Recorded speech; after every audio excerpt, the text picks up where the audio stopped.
বন্ধুরা, welcome to my YouTube channel. তো তোমরা দেখছো আজ আমি নতুন একটি রেসিপি নিয়ে এসেছি তোমাদের সাথে শেয়ার করব বলে। তো চলো ভিডিওটি দেখতে থাকো, আশা করি ভালো লাগবে। তো আজ আমি মাছের রেসিপি করব। তো এখানে আমি নিয়ে নিয়েছি পাঙ্গাস মাছ, আর এখানে আমি কাঁচা পাকা লঙ্কা বাটা নিয়েছি। আর দেখো মাছগুলো আমি হলুদ আর লবণ দিয়ে ভালো করে মেখে নিচ্ছি। আর যদিও আমাদের লেবু ছিল না, লেবু থাকলে লেবু চিপে ভালো করে মেখে নিলে মাছের আষ্টে গন্ধটা চলে যায়। তো তবুও চেষ্টা করব আমি ভালোভাবে রান্না করতে, যেন আষ্টে গন্ধটা না থাকে।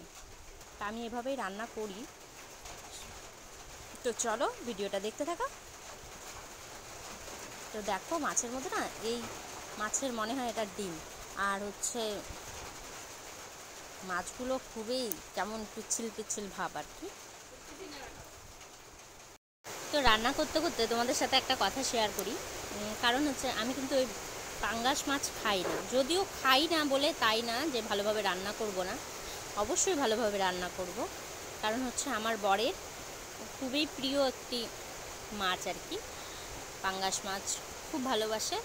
তো ওর জন্যই আমি ভালো করে রান্না করার চেষ্টা করি। তো আমি দেখো কড়াইতে তেল দিয়ে দিয়েছি, আর সাথে একটু লবণ দিলাম, দেখতে পারলে তো। কারণ লবণটা কেন দিলাম, কারণ হচ্ছে এই পাঙ্গাস মাছগুলো তেলে দিলে প্রচণ্ড ফোটে আর তেল ছিটে আসে। ওর জন্যই আমি সবসময় কিছু না কিছু, মানে যখনই কিছু রান্না করি আমি তেলে লবণটা দিয়ে নিই, তাহলে তেলটা খুব কম ছিটে।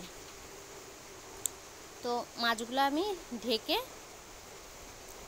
হালকা আঁচেই ভেজে নিব। তো প্রথমে একটু হাই ফ্লেমেই ভাজবো, যদিও ঢেকে দিয়েছি, তারপরে হালকা আঁচেই ভাজবো। দেখো কিভাবে তেল ছিটছে, দেখছো? যদি এই ঢাকনাটা না দিতাম সব আমার গায়ে এসে পড়তো।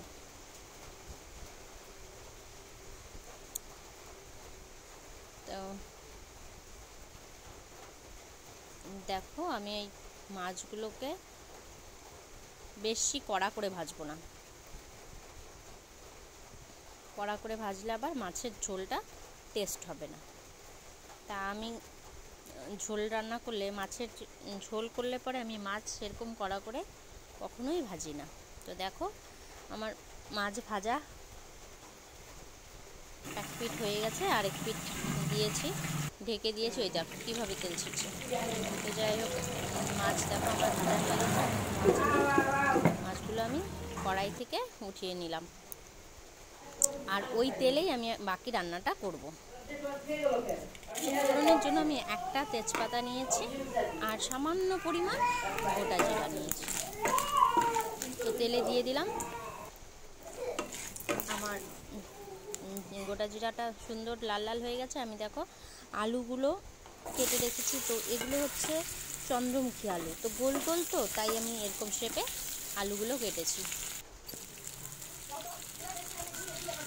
এর মধ্যে সামান্য পরিমাণ লবণ আর হচ্ছে হলুদ গুঁড়ো দিয়ে দিলাম, আর ভালো করে এখন আমি আলুটা ভেজে নিচ্ছি।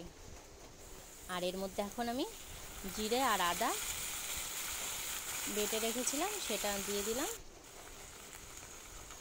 আর এর মধ্যে দিয়ে দিচ্ছি এখন আমি লঙ্কা বাটাটা। এটা হচ্ছে কাঁচা লঙ্কার তরকারি, কাঁচা পাকা লঙ্কা মিক্স করে আমি বেটেছি, আগেও বললাম। আর এখন আমি সামান্য পরিমাণ একটু জল দিয়ে দিলাম, আর এর মধ্যে দিয়ে দিচ্ছি পরিমাণ মতো হলুদ গুঁড়ো দিয়ে এখন ভালো করে কষিয়ে নেব।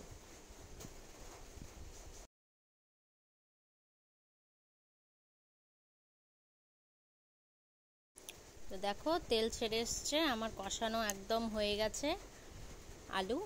আর এর মধ্যে দিয়ে দিচ্ছি আমি পরিমাণ মতো জল ঝোলের জন্য। তো ঝোলটাও ফুটে এসছে, ঝোলটা ফুটে এসেছে। তো আমি এখন এর মধ্যে দিয়ে দিব মাছগুলো। দেখো এর মধ্যে আমি দিয়ে দিচ্ছি মাছগুলো, ভেজে রাখা মাছগুলো। তো দিয়ে আমি এখন ভালো করে আবার ঝোলটাকে ফুটাবো, 3-4 মিনিট ফুটাবো। তো ফোটানো হয়ে গেছে। এখন আমি এর মধ্যে দিয়ে দিচ্ছি 1 চামচ গরম মশলার গুঁড়ো। তো এখন একটু ঘন হয়ে এলেই আমি ঝোলটা নামিয়ে নিব। তো আজকের রেসিপি একদমই তৈরি।